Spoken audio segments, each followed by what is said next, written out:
What's up, everybody? Welcome back. I am Impendingduff. Today, I've got another product to review for you. It is the Game Envy Creations Exemplar Wet Palette, coming out on Kickstarter very soon here in the next couple of weeks. And Kit, the owner of Game Envy, and the awesome creative mind behind basically all of the products, has been generous enough to send me an early exposure, early release copy of the palette. I did have a little bit of a hand kind of giving some feedback early on in this. This thing has been in the works for over a year now. If you've watched my stream, you know I've been using the Exemplar palette paper for quite some time now. I'd been testing it prior to its release. He released it 3 or 4 months ago, and a lot of my viewers are loving the palette paper already, so now we have this beautiful palette to look forward to. I'm not going to babble too much right now. We'll get into the details in the unboxing and the kind of procedural use of the product. But before we get into that, I wanted to remind you, do me a favor and hit the subscribe button.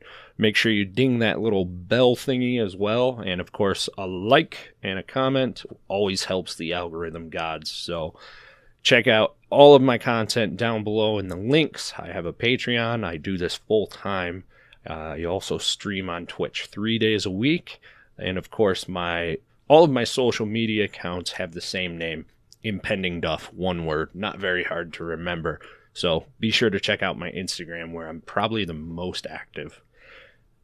Without further ado, I got nothing else to say, so let's get into it.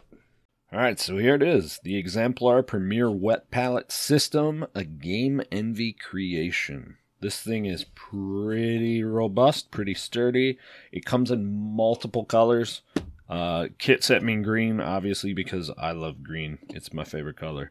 This thing is ABS plastic injection molded.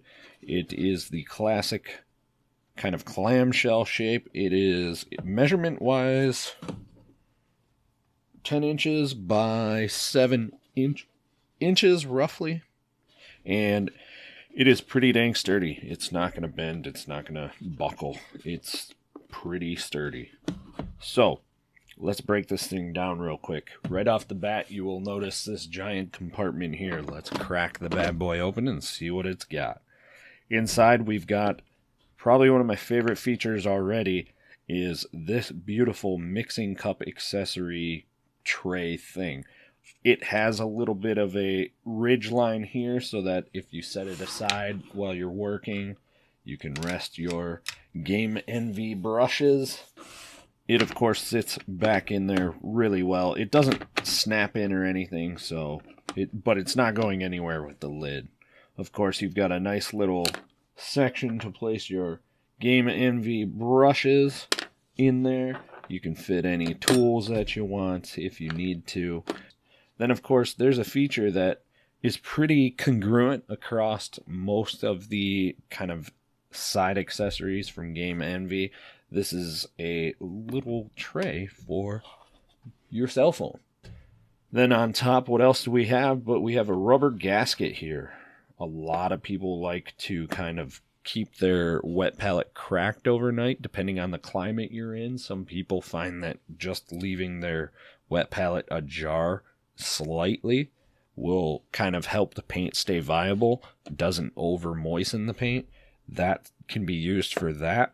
What it was actually created for is to release air, because this thing is very strongly sealed. You see a series of 4 very, very sturdy and robust kind of hinges with clips, if you will. And when you open it up, you reveal a very good seal on it. This thing is a thick, very squishy rubber. This is not like a neoprene. It's not a foam. It is very nice rubber. It reminds me, I'm a big duck hunter. It reminds me a lot of the dry boxes I put my cell phone and my keys in when I'm out hunting in waist deep water and I don't want them to get wet. That is what it reminds me of. So this little valve will also help you relieve air pressure that builds up if you're traveling on a plane or something, and air pressure gets regulated. So that's a nice little touch. You actually see that on a lot of those high-end like the Arctic coolers and the Yeti coolers, so that's pretty neat. Then of course we have the tray itself, and inside the tray we have a package of some sponges and Exemplar palette paper. If you've been watching my content on Twitch for any period in the last, say, 6 months, you know that I've been using the Exemplar palette paper for quite a while, and I absolutely love it. The bottom tray, it does have a slight amount of flex, which I'm a little bummed about, but it's still not the Masters Wet Palette flex. I absolutely despise the Masters Wet Palette. I realize plenty of people like it out there. It's not for me. I'm not saying anything about it. Different strokes for different folks, right? But that's the breakdown of the product here. Show you what it's all about and how it looks. Then let's go ahead and get into how it functions. I'll show you everything that I've found over the last couple of days when I actually dive into using this. Alright, so here's the palette gang. Let's just get right into it. I'm not going to waste any time. I've already showed you all about all the ins and outs and goodies within the palette, so let's set it up. That nice silicone set here. And of course, I'm going to come back in 2 days after I put paint on this and show you. But I did talk to Kit about the sponges being super thin. And he said they're designed to be moisture control, part of the moisture control system. He did confirm that this is part of the moisture control system, as well as part of being able to relieve some of the air pressure. But if you want more moisture on your wet palette, you use 2 sponges. You want less, you use 1 sponge. I'm going to go for this demo 1 sponge. And normally I would just go ahead and hydrate this under the faucet, but since I'm not taking my camera with me, I'm just going to go ahead and do it here. And I'm going to go full on and just dump some water in. The palette paper is already pre-cut. So let's go ahead and lay that down. Remember, it doesn't go edge to edge here. So now with Exemplar palette paper, it does curl up quite a bit at first, but you'll see it as it hydrates, it kind of relaxes a little bit. Once it kind of does its thing, then I just take like a piece of plastic card and straighten out the palette paper. Okay, so I went ahead and loaded up the palette in the interest of time. Now, I'll tell you exactly what these paints are just so that you're in full transparency and understanding. Right here we've got Monument Pro Acryl Blue, FW Black Ink, Citadel Shade, the Drakenhof Nightshade from their wash line, Pro Acryl Bronze, Vallejo Metal Color Magnesium. And the palette is literally duplicated down here. This is going to be my control paint that I'm just not going to touch for 2 days. We're going to see what happens here. But I wanted to show you how these palettes work. This has the good kind of properties of parchment paper where you get some pilling or reabsorption. You can see the paint kind of sucking back into itself, but not so much that you can't create a finite glaze. Like if I wanted to, I could come in here with a little bit of water and I've got my pool, but I can create a side glaze right here and have a good time and still be able to come back to this glaze pool while having this drawn out thin layer. Now, I'm the type of person who uses a palette in a weird way where I keep like a mother pile, and then I create kind of my working pile. And in my working pile, I might have 3 or 4 different consistencies where I've got a glaze here, but I've got full strength here, and then up here I might have a thinner glaze, or down here I might have a half the opacity of this glaze even.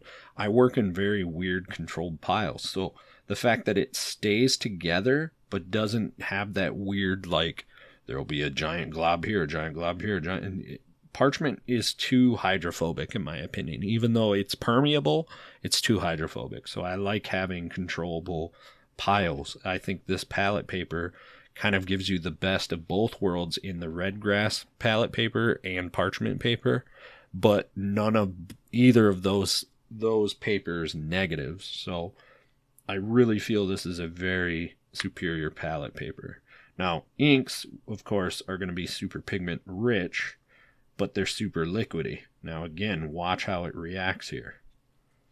One of the things you're going to notice is the mother pile, even though it's connected to this source down here, much palette paper and parchment paper, if you did that and this pile was still connected like it is, you would see this pile, the surface tension, break and even out between this pile and this pile. It's not happening. There's a mound of paint sitting here, and I've still got a nice little thin pile here that I can then, of course, create glazes and different consistencies. And you can see as it gets more water in it, it does pill up a little bit like palette or like parchment paper, but it's still a concise pile as opposed to a bunch of tiny little globs here and there. I've got my concentration right here, and that's something that I really appreciate with this palette paper. Again, I've been talking for a minute, and this pile is still a giant glob. It's mounded over. I know you can't see it from that angle, but it's not pulling into here. So if I needed to, if I wanted to, and I took some blue and I came over here and I made kind of a midnight blue mix, I know with confidence that when I come back after painting on that miniature, I know for a fact this is going to be the same color I just created 5 minutes from now. Unless I'm like pounding on my desk and creating all kinds of ruckus.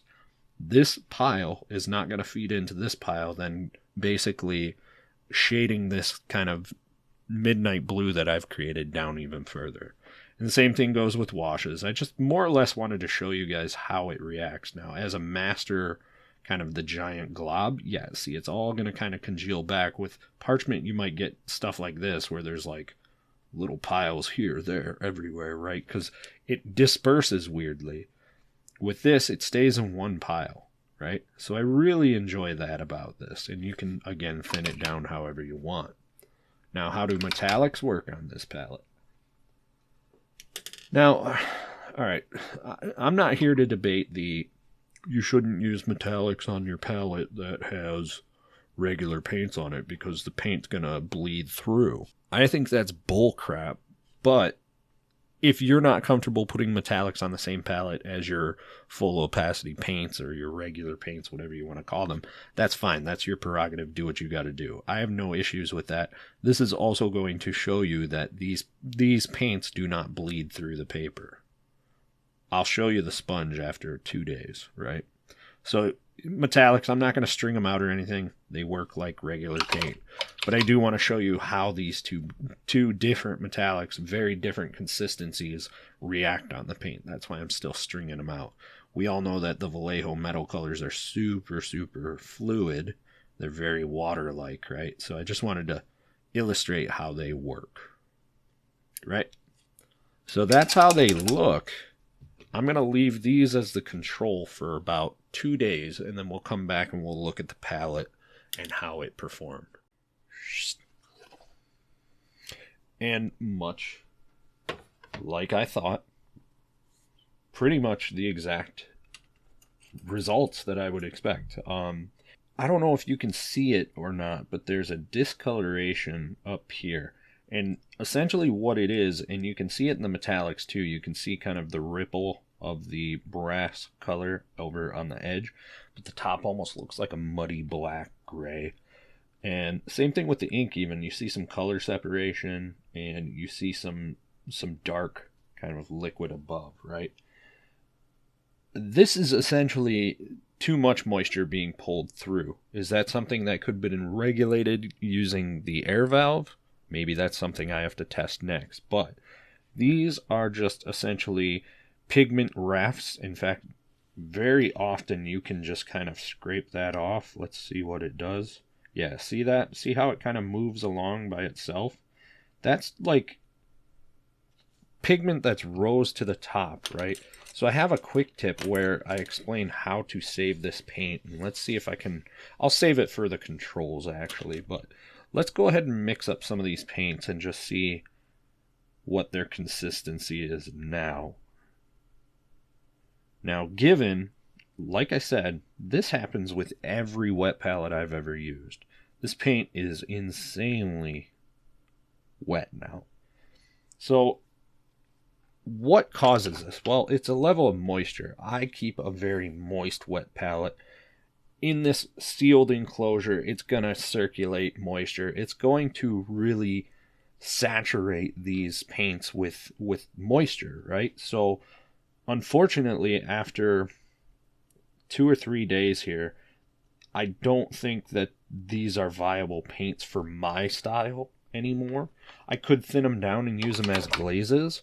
The ink is fine. This is the Citadel Wash. The Citadel Wash could be used. It's very thin, but it could be used. So the ink and the wash are fine. Metallics, in my experience, generally don't last very long on a wet palette in this situation because they get super wet. That being said, the Vallejo Metal color is a different story. So, of course, we've got the Monument Pro Acryl, and the pigmentation is still nuts. It's very, very nice. Now it is the consistency of Vallejo Metal color, but it is going to be pretty thin, right? So let's go ahead and move over to the Vallejo Metal color. And in my experience, again, this is situational. This is my experience. Mileage may vary. I cannot be more cautious about telling you guys. Obviously, I know different things happen with different people in different climates, right? In different situations. But let's take a look. In Vallejo Metal color, of course, being extremely pigmented, its consistency didn't really change. It's pretty viable. So I would say out of the 5 paints, 3 are viable still. I would say the ink, the wash, and the metallic from Vallejo Metal color. The 2 regular paints, I would say, are kind of shot. So, again, this all has to do with that fancy little regulator. If I were to crack that open, perhaps these paints would have survived. Maybe if I didn't wait 2 days, 3 days, whatever it's been, then of course they would be fine. Like overnight, they're generally usable again the next day. But I'm not going to be using these for a week, 2 weeks, whatever. And I'm certainly not going to travel with this palette closed and my paint all over. It'll just be a jumbled mess. So let's zoom back out and then we'll take a look at the control paints. Here you see the control paints. They're in the same positions as the ones above. The Monument Pro Acryls blue, the FW black ink, the Drakenhoff Nightshade, the Pro Acryl, I believe this is bronze, and the Vallejo Metal color. Well, let's go ahead and mix this up. And now you can see it's more like a viable paint. Now I get into more depth or into more about why that is and how you can mitigate it across different paints. I'm not going to do that here.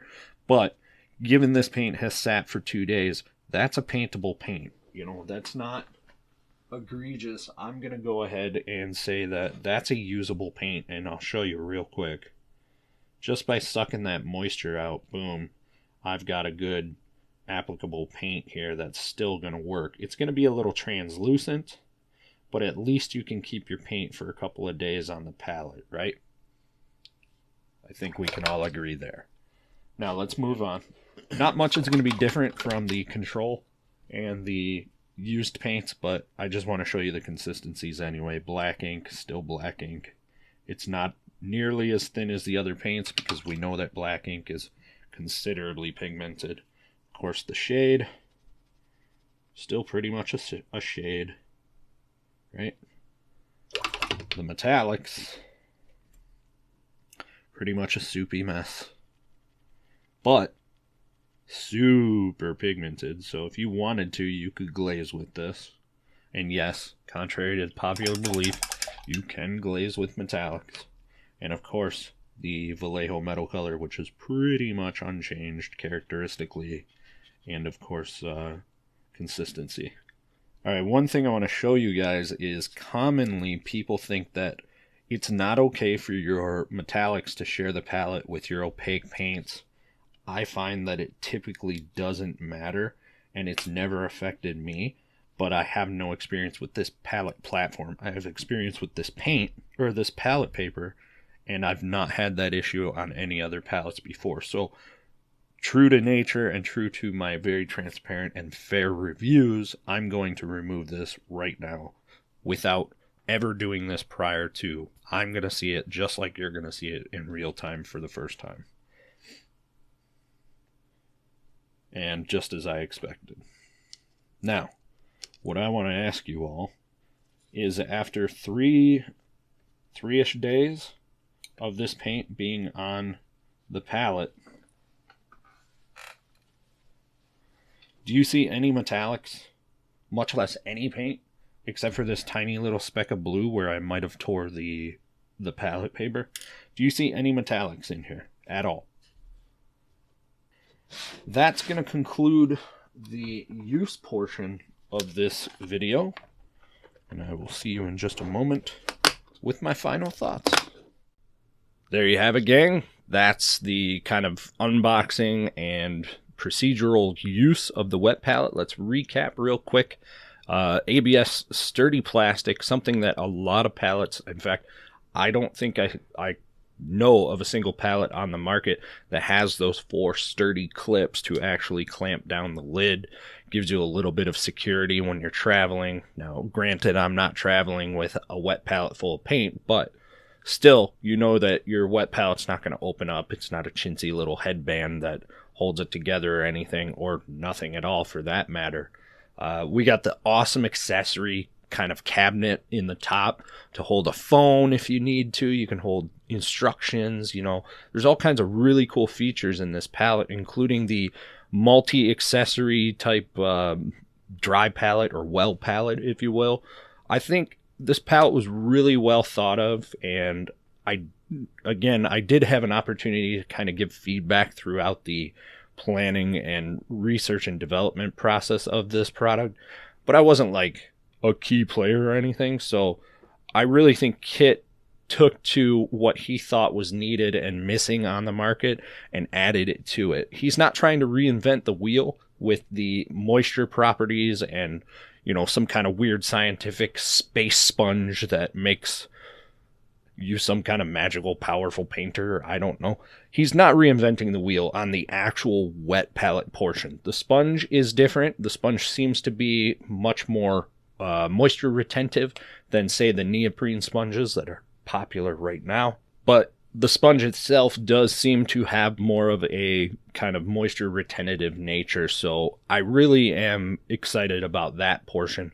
The palette paper I know and love. It works just like pretty much all the positives that you like with parchment paper or popular brands of palette paper, but none of their negatives. It doesn't seem to shred up like, say, the really thick Masters brand that you have to boil for 14 hours on a full moon with spring water from the mountain of druidic whatever.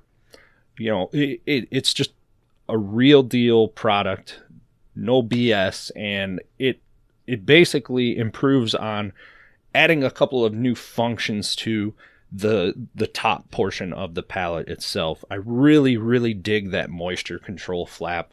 It's also kind of a pressure relief valve to a degree, but I think it's more going to be useful for kind of moisture regulatory situations, so that you can kind of control how much moisture is staying in your palette while it's sealed up. So I definitely like this product a lot. It's going to definitely replace my current palette, and I think it's the perfect size. So this one definitely gets a thumbs up from me, if not 2. I guess I got 2 thumbs, so why not 2 thumbs up, right? I can't tell you guys enough. I think he said that this was somewhere around $30 for the Kickstarter for this wet palette. That's an insane deal. If that's the case, that's an insane deal. I mean, considering what's on the market, you know, comparable palettes or comparable high-end palettes, you're getting twice the palette for half the price. So keep an eye out for this Kickstarter. I think this is one you're not going to want to miss, gang. That's all I got for you. Remember, please hit that subscribe button if you haven't already, and I will see you on the next one. Take care, gang.